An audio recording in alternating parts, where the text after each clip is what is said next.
I signed the divorce papers without saying a single word. The ink on the final page hadn't even dried when my phone lit up on the desk. It was a text from my husband, Julian. There was only one photo. He stood beside my best friend, Chloe, both of them smiling as though they'd just won the lottery. Between them were two newborns, wrapped in pastel blankets, a little boy in blue, a little girl in pink. Underneath the picture, he wrote, "Healthy twins. Chloe and I are finally starting our new life together. I hope you can move on with yours." I looked at the screen for a few seconds, then I placed my phone face down. I didn't cry. I didn't call him. I didn't ask how long the affair had been going on. Instead, I reached for another stack of documents waiting beside the divorce decree and continued signing page after page, transferring every remaining asset that still carried my name into structures he would never be able to touch. Julian thought this was the ending.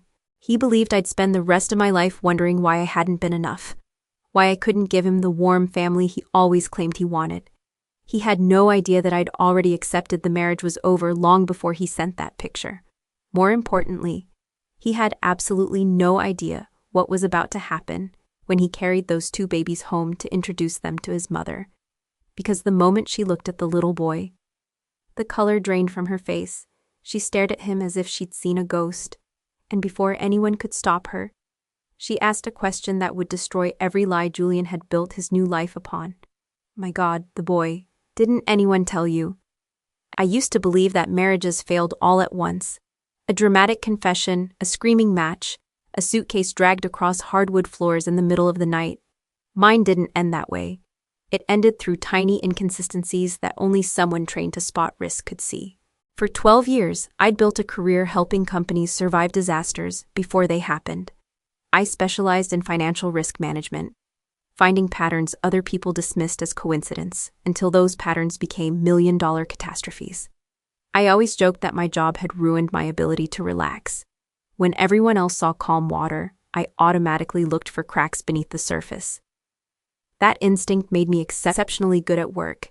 It also meant I noticed things long before my husband realized I had. But before any of that, and before the lies, before the twins, before my best friend became the woman standing beside my husband, there had been a different version of us, one I genuinely loved.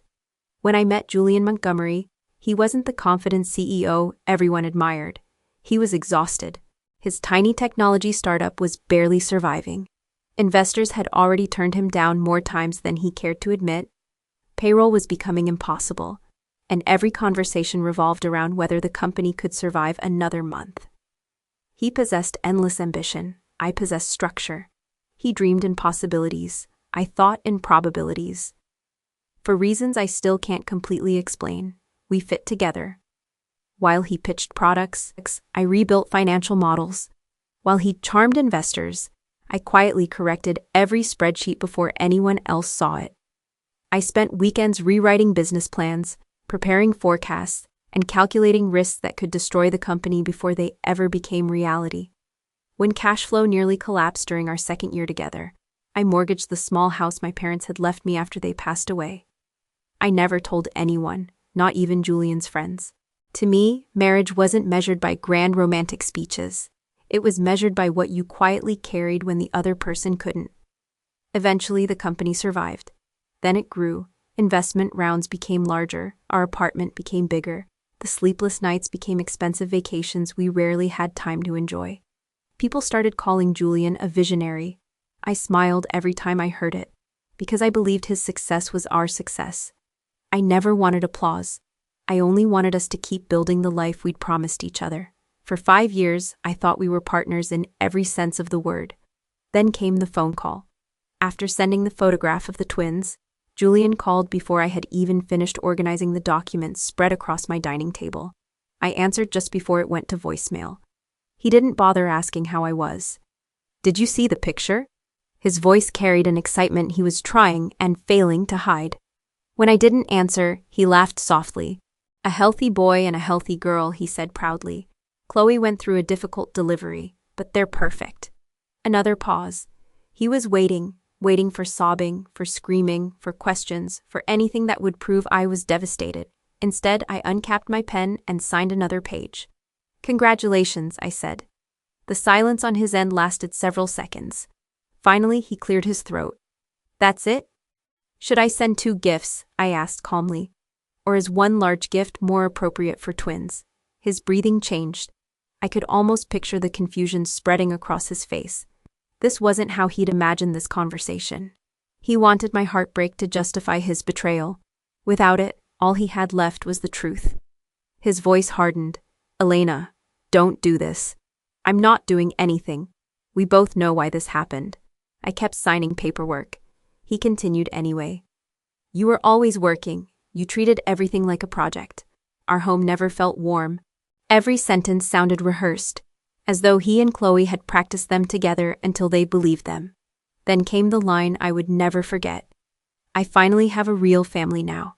I stopped writing, not because it hurt, because the sentence answered a question I had been asking myself for months. He genuinely believed replacing me had fixed his life.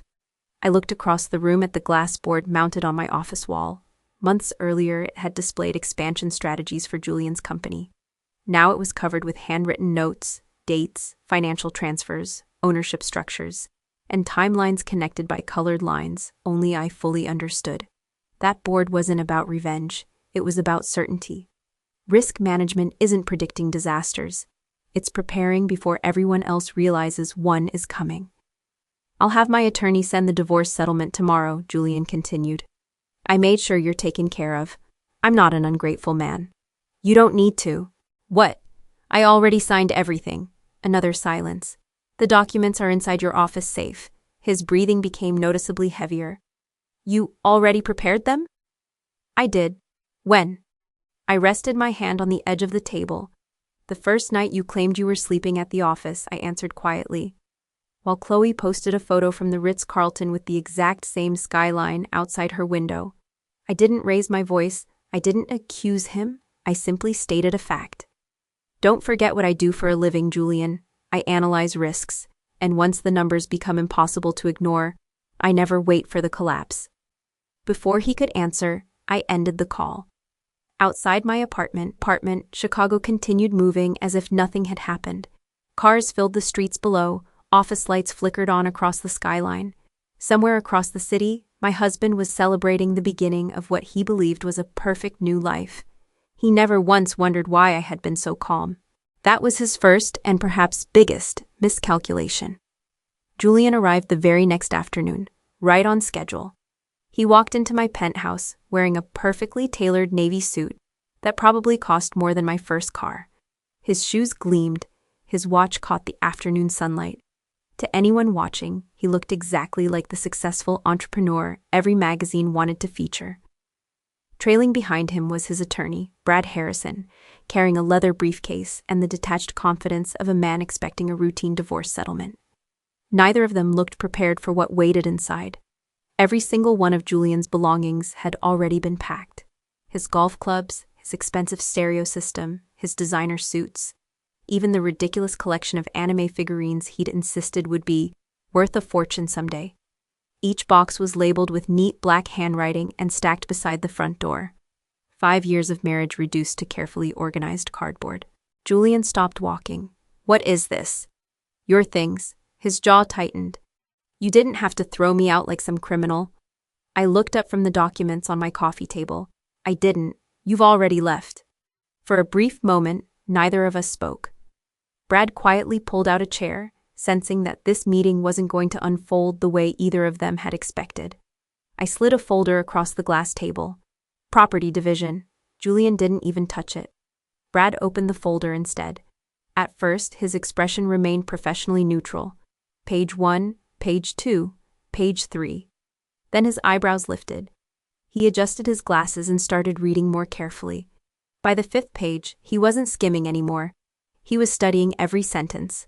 Finally, he looked up. Mrs. Montgomery.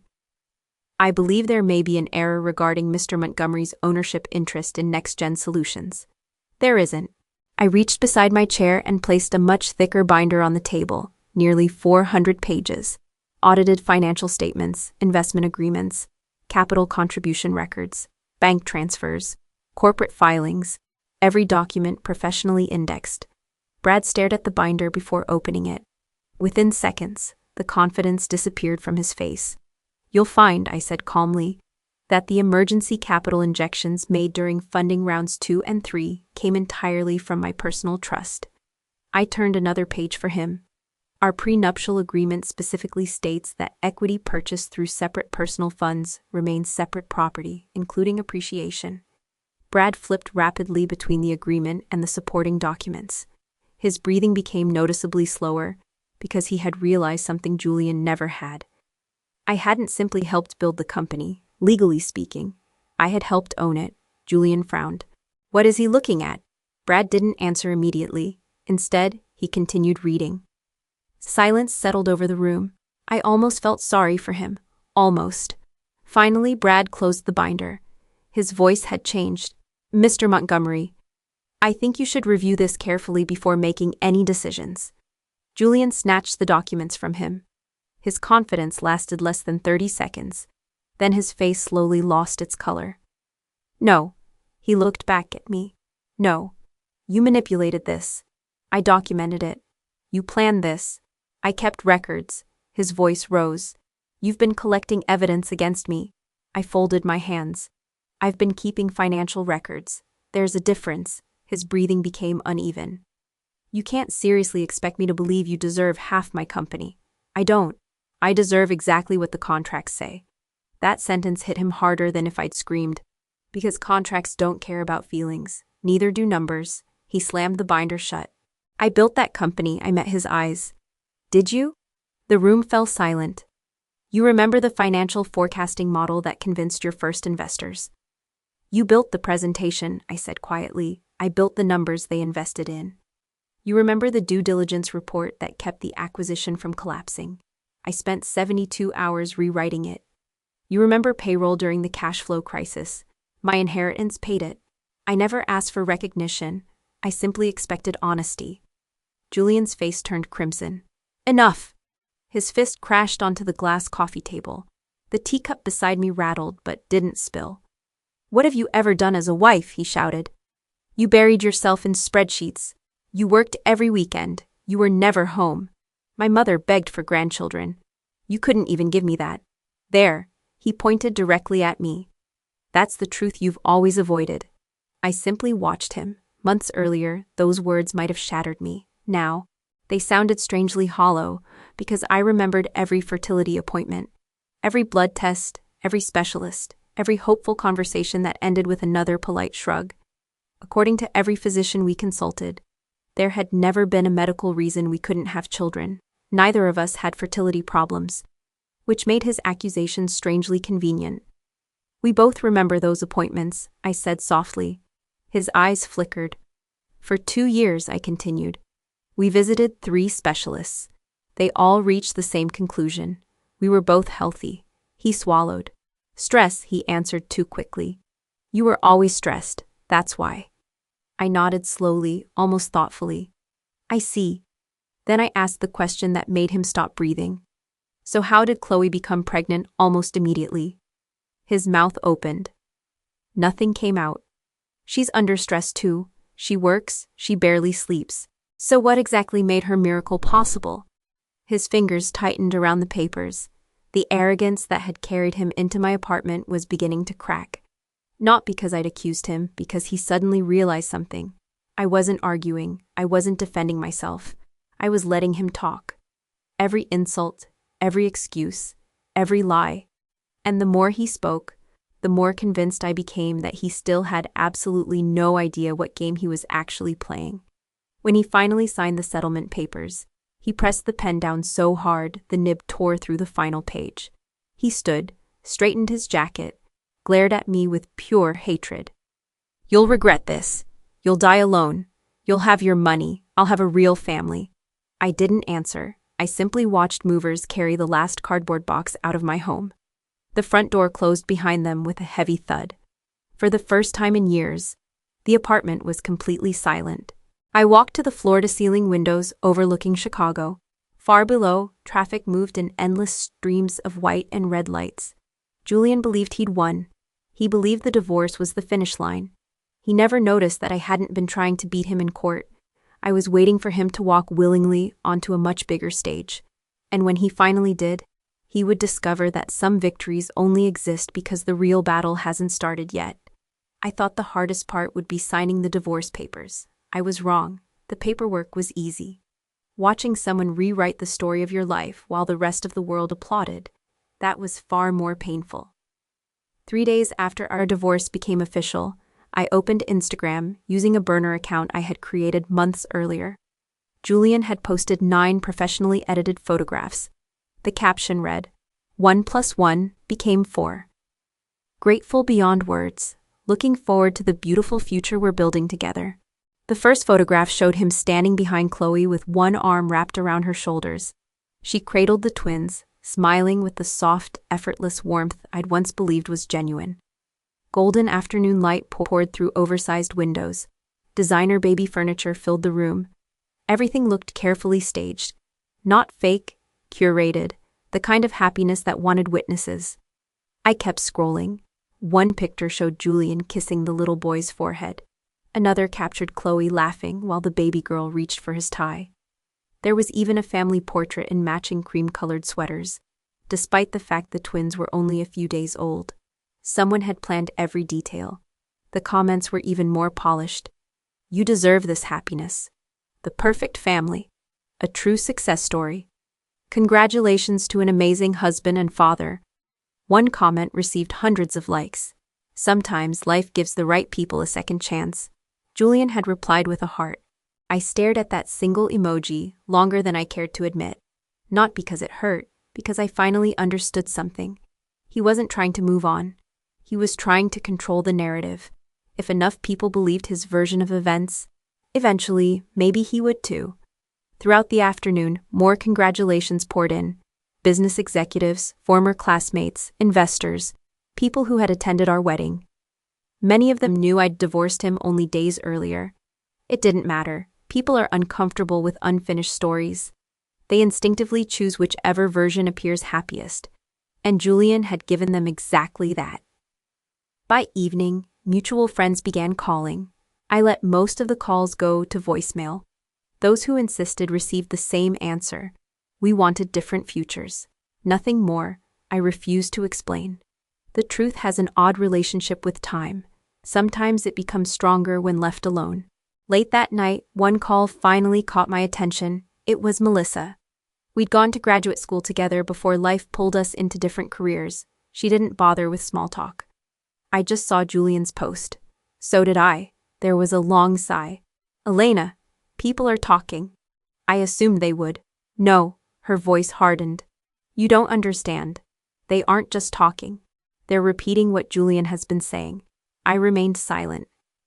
"He told everyone your marriage ended because you cared more about work than family."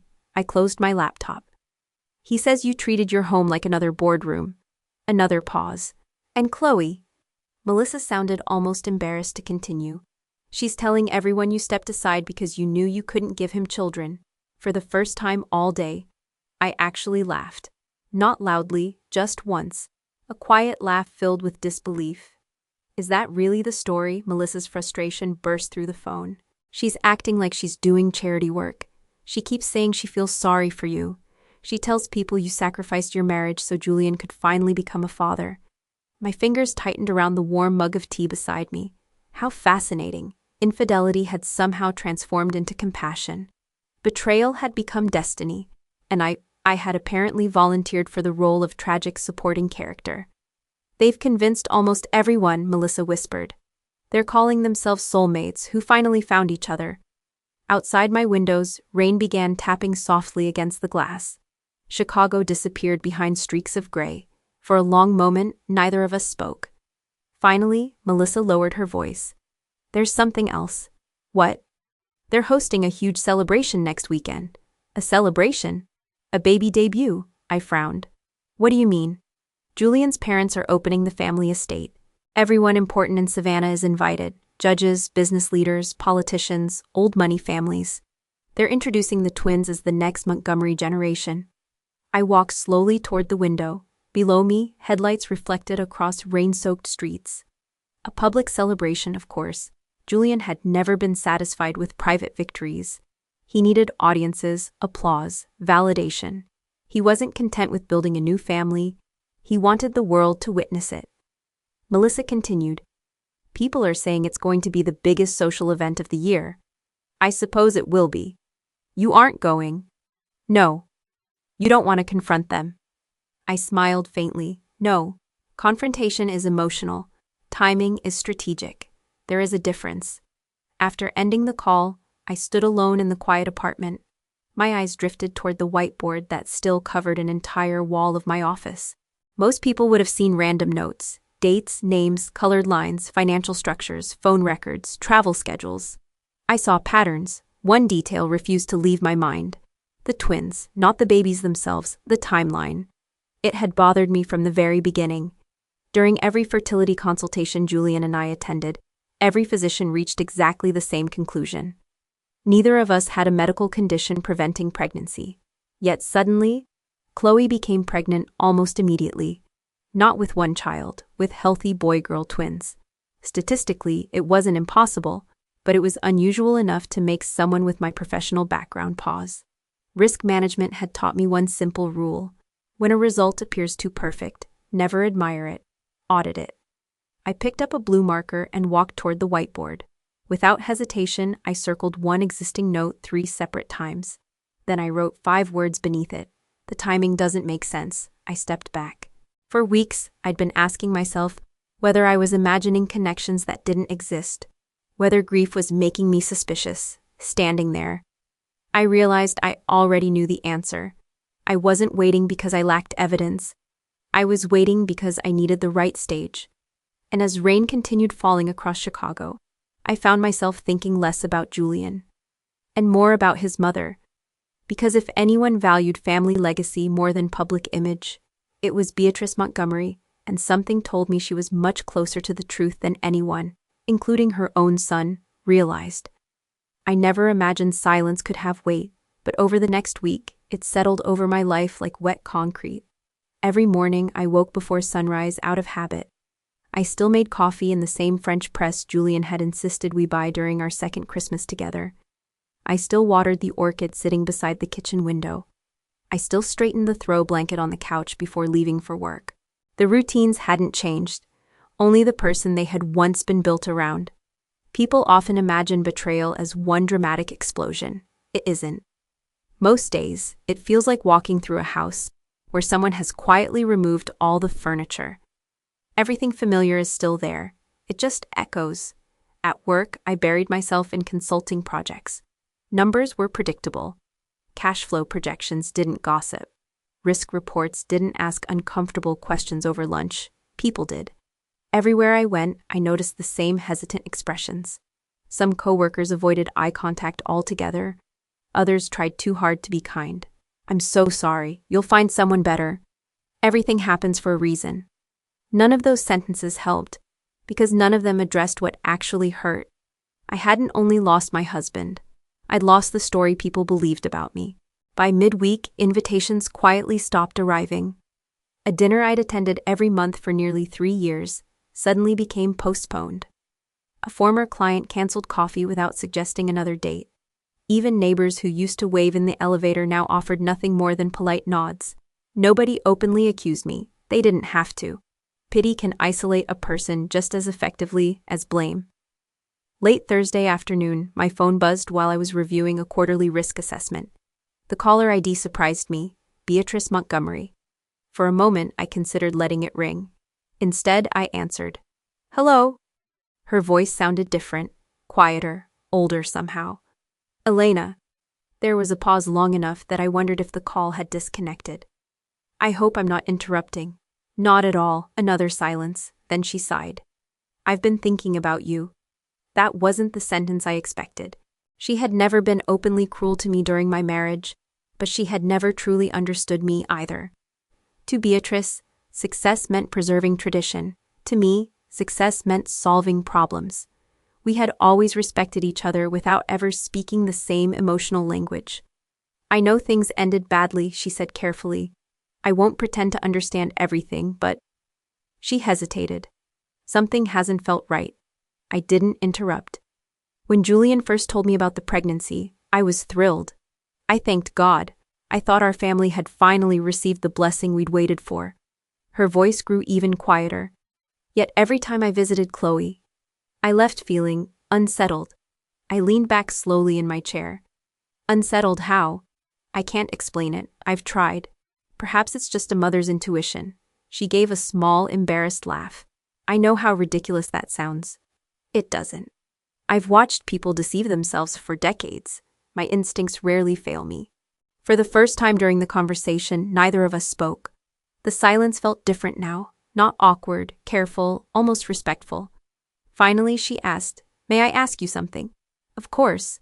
If, purely hypothetically, if someone believed something wasn't what it appeared to be, what would you do? I smiled to myself. A corporate auditor and an old Southern matriarch, different worlds, the same question. I wouldn't confront anyone immediately. No? No. Why not? Because suspicion isn't evidence, and acting too early gives dishonest people time to rewrite the story. Another long pause. When Beatrice spoke again, her voice had changed. It sounded steadier. As always, you think several moves ahead. I try to. Before ending the call, she said something that stayed with me. Whatever happens next, I hope you remember that not everyone believed the worst about you. After we hung up, I remained seated for several minutes. I wasn't smiling, but for the first time since signing the divorce papers, I didn't feel completely alone. That evening, Melissa called again. "You'll never believe what's happening." I probably will. They've expanded the baby celebration. Expanded. It isn't just a family gathering anymore. She almost laughed. They've turned it into a charity gala. I frowned. A gala? They're inviting judges, donors, politicians, CEOs, practically everyone who matters. They're calling it a celebration of legacy. Legacy, the word lingered in my mind. Family legacy, corporate legacy, social legacy. Julian had unknowingly done exactly what ambitious people often do when they believe they're untouchable. He had built the biggest stage possible. The larger the audience, the harder the fall. After ending the call, I walked into my home office. The whiteboard still dominated the room. Financial timelines, property transfers, medical appointments, travel records. Each note represented one small piece of a puzzle. I picked up a red marker. In the upper right corner of the board, I wrote 3 words inside a large circle. Public arena. Then I drew one arrow beneath it. Not toward Julian, not toward Chloe, toward a different name. Beatrice Montgomery. I stood there for a long time. Revenge had never interested me. Humiliation certainly hadn't. But truth? Truth needs the right witness. And sometimes the person most capable of exposing a lie is the one who has spent an entire lifetime protecting the reputation it threatens. As I placed the marker back onto the tray, my phone vibrated one final time. A new message, not from Julian, not from Melissa, from someone whose name I hadn't expected to see. Aunt Martha. The message contained only one sentence. "I think it's time we talked in person." I looked at those words for several seconds before locking my phone. For the first time since everything fell apart, hope didn't feel like wishful thinking. It felt like a plan beginning to move. I flew to Savannah the afternoon before the gala, not because I planned to attend, because I wanted to be close enough to watch everything unfold. The rental car rolled beneath towering live oaks draped with Spanish moss, their branches arching over the old roads like silent witnesses to generations of family secrets. Every corner of the town seemed untouched by time. Brick sidewalks, white columned mansions, church bells that still marked the hour. Julian used to call it home. He always said that in Savannah, people remembered your family name longer than they remembered your first name. At the time, I thought he was exaggerating. Now, I understood. In towns built on legacy, reputation wasn't currency. It was inheritance. I checked into a boutique hotel overlooking the historic district. My room happened to face the Montgomery estate. Pure coincidence, or perhaps years of risk assessment had simply taught me how to choose good vantage points. I pulled back the curtains. 3 blocks away, the estate looked like something from the pages of a luxury magazine. Cream-colored tents stretched across the manicured lawn. Fresh white roses framed every entrance. Dozens of workers hurried between catering trucks, floral displays, and lighting equipment. Even from this distance, I could see rows of polished white chairs arranged before a raised stage. This wasn't a family gathering, it was a coronation. Julian had built exactly the kind of stage he'd always dreamed of, a place where success could be admired, photographed, applauded. I poured myself a cup of coffee and watched workers hang one final banner across the entrance. Welcome the next generation of the Montgomery family. I read those words twice, then quietly closed the curtains. That evening, curiosity pulled me into a small waterfront restaurant a few streets away. I wore a baseball cap, simple jeans, and a light jacket. No one recognized me, which was exactly what I wanted. The restaurant buzzed with conversation. Almost every table seemed to be discussing tomorrow's gala. You hear they're expecting nearly 400 guests? I heard the governor's chief fundraiser is coming. My wife says the floral budget alone cost more than our first house. Laughter drifted through the room. Then someone mentioned Julian. That boy really made something of himself. Sure did. Successful company, beautiful wife, boy and girl twins. Doesn't get much better than that. Another voice joined in. What happened to his first wife? Oh. The woman lowered her voice just enough to make everyone lean closer. I heard she cared more about spreadsheets than people. They tried for years to have children. Poor thing, but some women just aren't meant to be mothers. Another sympathetic murmur circled the table, then someone added, Chloe seems like the complete opposite. So warm, so natural with the babies. They look like the perfect family. I took another sip of iced tea. The sandwich in front of me had long since gone cold. Listening hurt, not because strangers believed lies, because the lies had become effortless. Repeated enough times. They no longer sounded like lies at all. They sounded like history. No one questioned them. Why would they? People rarely investigate stories that already make emotional sense. Julian had understood that. He knew which version the world wanted to believe, and he had given it to them exactly as planned. I paid my bill and stepped outside. Warm coastal air carried the scent of salt water and jasmine. The streets glowed beneath old-fashioned lanterns. Somewhere nearby, a jazz trio played softly inside another restaurant. The entire town felt peaceful, almost impossibly so. It struck me as ironic. Tomorrow, this peaceful little town would witness the biggest social scandal it had seen in decades. Yet tonight, everyone slept believing they already knew the ending. Back in my hotel suite, my phone vibrated. It was Melissa. You made it? I did. You aren't actually going to the gala, are you? No. You still think staying invisible is the better move? I know it is, she sighed. I don't know how you're this calm. I'm not calm. I looked toward the estate, now glowing beneath hundreds of decorative lights. I've simply learned the difference between reacting and waiting. Before hanging up, Melissa hesitated. Someone told me Beatrice arrived at the estate before sunrise today. She canceled every social appointment this week. No one knows why. I see. You sound like you expected that. I hoped for it. Another pause. Elena? What if nothing happens tomorrow? I smiled faintly. Then I'll come home. And if something does? I looked out across the dark lawn toward the brightly illuminated mansion. Workers were still making final adjustments beneath the enormous reception tent.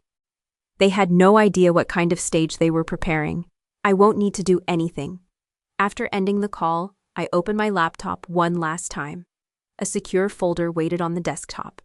Inside were copies of every document I had collected, every timeline, every financial record, every photograph, every inconsistency. I didn't open a single file. There was no need. That evidence no longer belonged to me alone.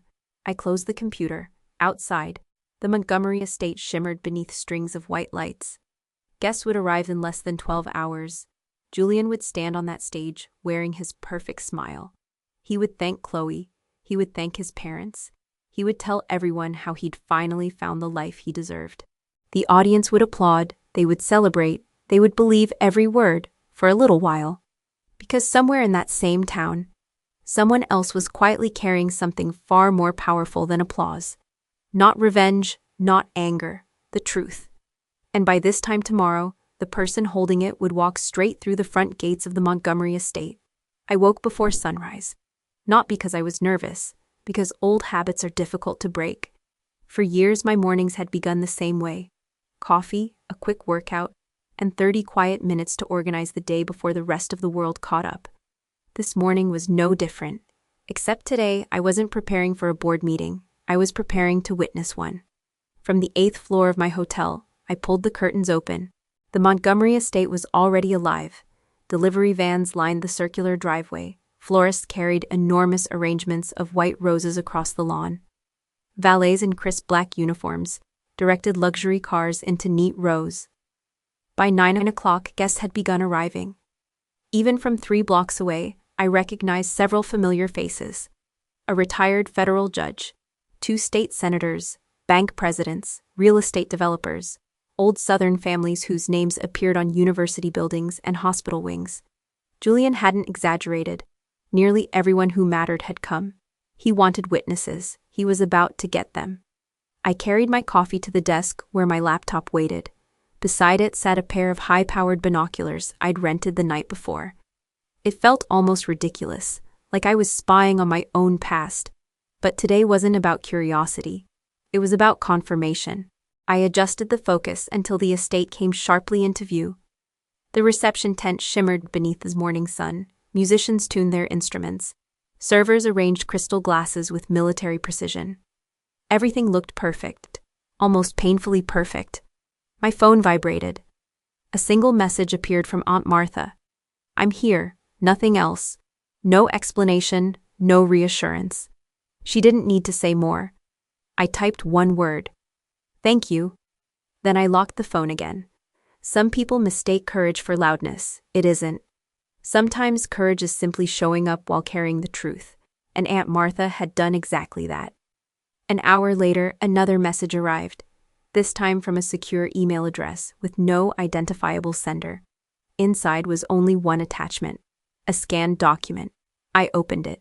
It wasn't new evidence, it was confirmation, one missing detail that connected every inconsistency I'd been studying for weeks. I read the page once, then a second time. Finally, I closed the file. There it was, the final piece. I didn't smile. Victory had never been the goal, certainty was. Outside, applause drifted faintly through the open balcony door. The ceremony had begun. Guests filled every white chair beneath the enormous tent. The orchestra started playing. Luxury cameras flashed continuously.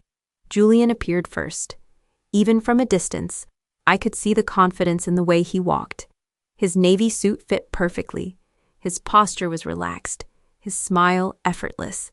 He looked like a man who believed life had rewarded him exactly as it should. Chloe followed moments later. She carried the baby girl. Julian held the little boy. Every photographer immediately surrounded them. Flash after flash illuminated the stage. A perfect family, a perfect image. Exactly the story they'd spent weeks selling. My phone buzzed again. "Melissa," I answered. "You should see social media," she blurted before I could speak. "It's everywhere. Everyone's posting pictures. They're calling it the event of the season. I imagine they are. You sound almost detached." I watched another wave of guests applaud as Julian greeted them. I've already lived through the emotional part. What happens now isn't about emotion, it's about consequences. Melissa fell quiet. Then she whispered, "I heard Beatrice hasn't smiled once all morning." I lifted the binoculars again. She was right. Beatrice sat at the family table, wearing an elegant royal blue suit. To everyone around her, she probably looked composed. Through magnified lenses, she looked exhausted. Her shoulders were unnaturally rigid. She barely spoke. Every few minutes, her eyes drifted toward the twins, not with affection, with concentration, as though searching for an answer no one else could see. My phone vibrated before I could lower the binoculars. Another message, this time from Aunt Martha.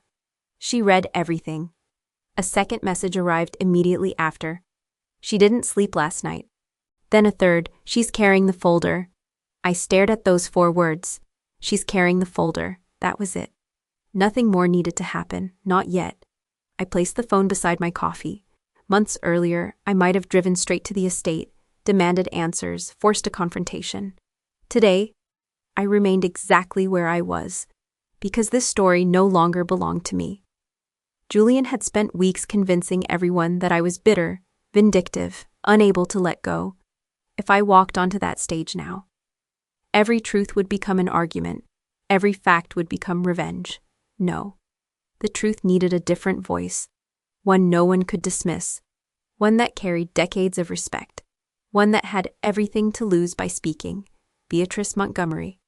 The irony wasn't lost on me. For years, I'd believed Julian's greatest strength was his ability to persuade people. In reality, it had always been his greatest weakness. He believed confidence could replace verification, charm could replace evidence, stories could replace facts. He never imagined someone inside his own family would ask the questions he refused to ask himself. Outside, the master of ceremonies stepped onto the stage. Music faded, guests turned toward the podium, the official program was beginning. I looked once more through the binoculars. Julian stood beneath the enormous banner welcoming the next generation of the Montgomery family. He looked completely at ease, completely certain, completely unaware. The stage, the audience, the timing. Every piece was finally in place, and for the first time since receiving that photograph of the twins, I realized I wasn't waiting for justice anymore. Justice had already arrived. It was simply walking toward the microphone. I didn't need binoculars anymore. The applause alone told me Julian had stepped onto the stage. Even from my hotel room, I could hear the faint rhythm of hundreds of people celebrating what they believed was the beginning of a perfect family legacy. I picked up my tablet. A private live stream filled the screen. Aunt Martha had done exactly what she'd promised. The discreet camera she'd positioned near the front of the pavilion gave me a clear view of everything happening beneath the enormous white tent. Julian stood at the center of the stage. The little boy rested comfortably in his arms. Chloe held the baby girl close against her shoulder. Sunlight spilled through the open sides of the tent, making the entire scene glow like a magazine advertisement. The master of ceremonies smiled into the microphone. Ladies and gentlemen, today we celebrate not only two beautiful children, but the future of one of Savannah's most respected families. Polite laughter, warm applause, camera flashes. Julian looked completely at home. He adjusted the microphone and waited for the crowd to settle. Thank you all for being here, his voice carried easily across the lawn. My family has always believed that success means very little unless you have people to share it with. He smiled toward Chloe. Today, I finally understand what that truly means. More applause. Chloe gave me something I spent years searching for. A real home, a real partner, a real family. The words landed exactly as he'd intended. I watched guests nod approvingly. Several older women wiped tears from their eyes. Julian continued. I've made mistakes. We all have. But sometimes life gives you another chance. And when it does, you fight with everything you have to protect it. He looked down at the little boy sleeping peacefully in his arms. My son. Then toward the little girl. My daughter. They are the greatest blessing I've ever received. Thunderous applause erupted once more. He lifted his chin proudly. And today, I'm honored to introduce the next generation of the Montgomery family. The crowd rose to its feet. A standing ovation, exactly as he'd imagined, exactly as he'd planned. Then, one chair scraped violently across the stone patio. The sound cut through the applause like a blade. Every head turned. Beatrice Montgomery was standing. She didn't clap, she didn't smile, she simply stared at the stage. Even through the camera, I could see something had changed. The practiced elegance she'd carried all morning was gone. Her face had become frighteningly still. Julian frowned. Mother? He forced a small laugh into the microphone. I think Mom wants to steal the spotlight. Scattered laughter followed. Beatrice never reacted. She walked toward the stage, slowly. Each step echoed through the sudden silence. No one moved, no one spoke. The master of ceremonies instinctively stepped aside. Julian's smile began to fade. Mother, what are you doing? She climbed the final step onto the platform, stopped directly in front of him, and looked at the baby boy. Not at Julian, not at Chloe, only the child. Seconds passed. No one understood why. Then she reached forward without asking, without warning, and gently but firmly lifted the baby from Julian's arms. A ripple of confusion swept through the audience. Julian blinked. Mom. Careful. You can hold him in a minute. She didn't answer. She held the little boy close enough to study every feature of his face. His forehead, his nose, his chin, his eyes. 30 silent seconds stretched across the estate. Even the baby stopped making noise. Finally, She lowered the child slightly, turned toward Chloe, and spoke quietly. So, you never told him. Chloe's smile disappeared. What? You heard me. Beatrice's voice remained calm. So, you never told my son? Julian laughed nervously. Mother, I don't know what you're talking about. Neither woman looked at him. Chloe's face had turned almost white. I don't understand. No, Beatrice nodded once. I believe you understand perfectly. She reached into her handbag, pulled out a thick manila folder, and placed it on the podium. The sound echoed across the silent lawn. Julian stared. What is that? His mother ignored him. She opened the folder, removed several documents, then several photographs. Finally, she looked directly at the hundreds of guests surrounding the stage. My family has spent generations protecting one thing, our name. Her voice trembled, not from fear, from heartbreak. I intended to welcome these children today. I truly believed God had blessed my son. A tear slipped down her cheek. But this morning, I learned that honoring my family requires something far more difficult. She turned toward Chloe. Tell everyone. Chloe took one step backward. Mrs. Montgomery, please, not here. No, Beatrice's voice hardened. Here, now. Julian finally stepped between them. Enough! He grabbed his mother's arm. This is insane. We'll talk inside. She pulled free immediately. No. Then she lifted one sheet of paper high enough for the front rows to see. I asked for answers, so I found them. Gasps spread through the audience. Another document, another photograph, another, private clinic records, surveillance images, medical paperwork. Every page fluttered in the light breeze. Julian's confidence disappeared. What is this? His voice cracked. Beatrice looked directly into his eyes. The truth. She held up one final document. My son, the little boy you've been introducing as your heir, her voice finally broke, is not your biological child. Silence. Absolute silence. The entire estate seemed to stop breathing. Someone dropped a champagne glass. It shattered against the stone. Chloe stumbled backward. No, that's not... Beatrice cut her off. Do not lie to him again. Julian looked from his mother to Chloe, back to the documents shaking in Beatrice's hands. His lips moved. No words came out. You told him these children were miracles, Beatrice said quietly. But miracles don't require deception. They don't require hidden clinic visits. They don't require secrets.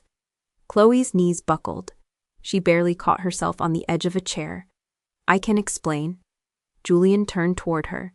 His expression had completely changed. Not anger, not yet, confusion. Pure, terrifying confusion. Explain. His voice was barely audible.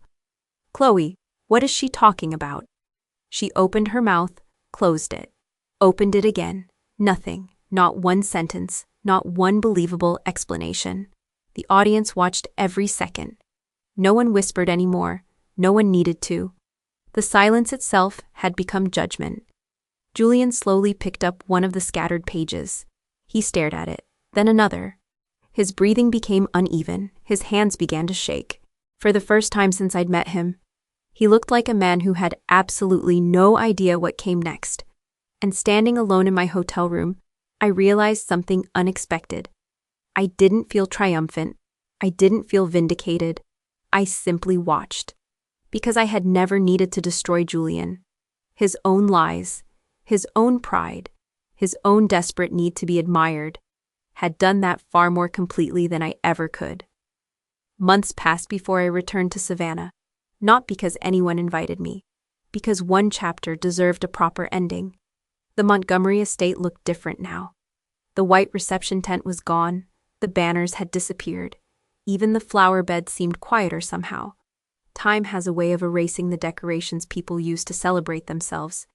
It never erases the truth.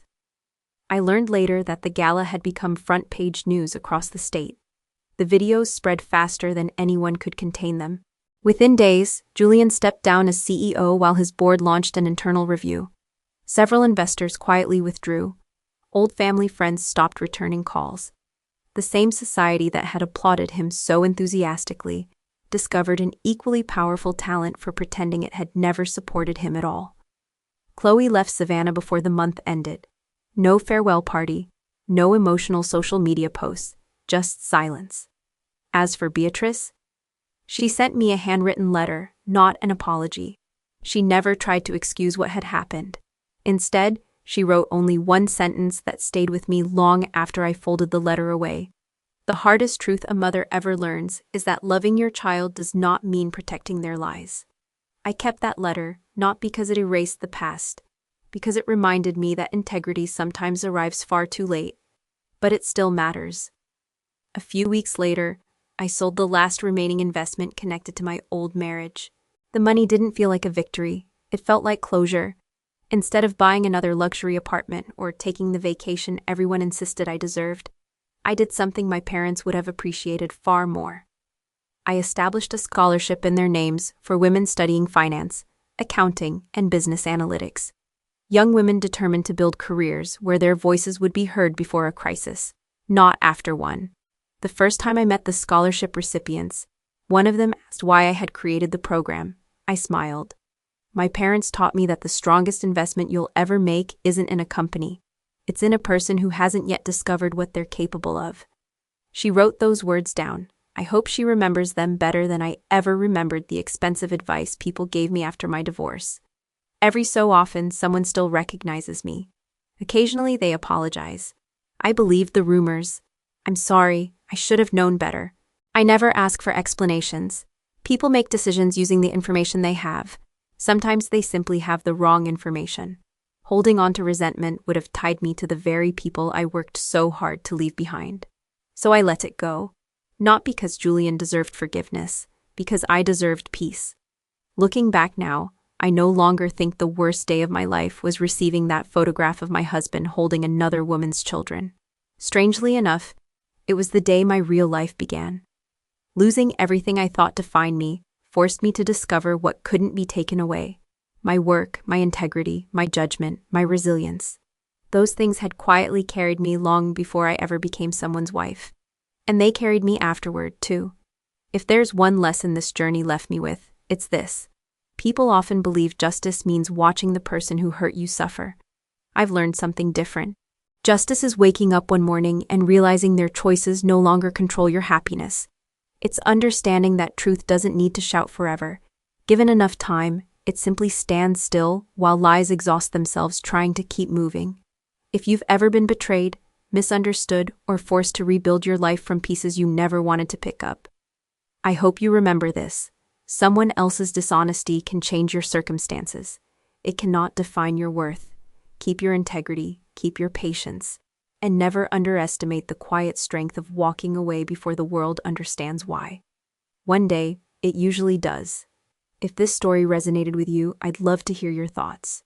Have you ever stayed silent while someone else rewrote your story, only to watch the truth emerge later? Share your experience in the comments. Someone reading it today might realize they aren't nearly as alone as they think.